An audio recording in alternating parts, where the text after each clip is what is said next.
Chapter 4, Ministry to Individuals.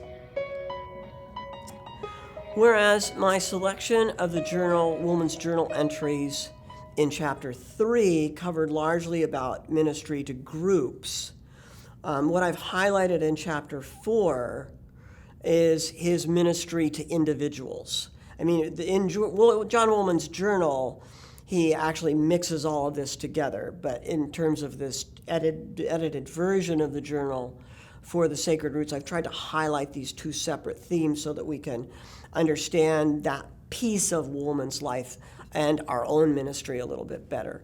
So this one's focused more on the individual, and actually individuals and families. Woolman did a lot of traveling. He was an itinerant minister. I mean, he first started ministering to Quaker meetings around his own home, but then later he was commissioned to go and visit other groups, and then he would speak to them and be with them.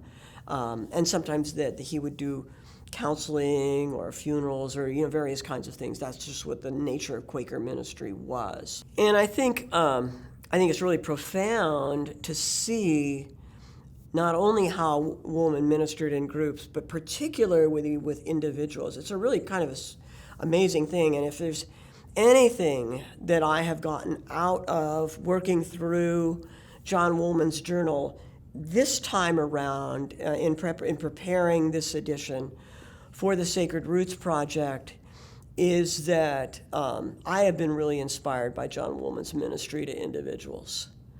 And this for a couple of reasons. First, you have to remember that John Woolman was the primary force behind the elimination of slavery among the Society of Friends of the Quakers 100 years before the rest of the United States caught on. I mean, it wasn't even the United States. It was still colonial when John Woolman was around.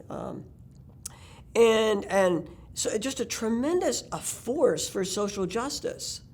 And he did so, I mean, here's the trick. His success was largely the result of one-on-one meetings with people that disagreed with him.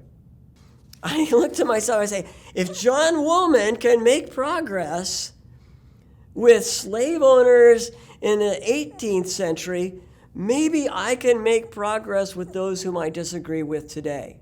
So what I hope you would do with this chapter, I mean, a fun thing to do would be to just read the chapter slowly. Just soak in these stories of Woolman reflecting on his encounters with this individual, with that individual, and just meditate on those stories. And then, after you've pictured some of John Woolman's stories, bring up a few of your own stories.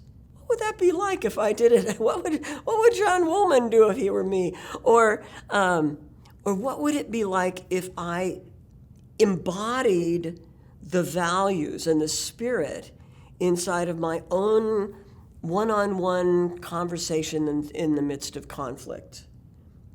Pay attention.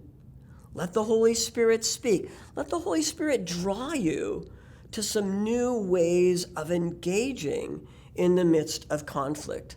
I can't imagine that it won't have some impact on your ministry in the future.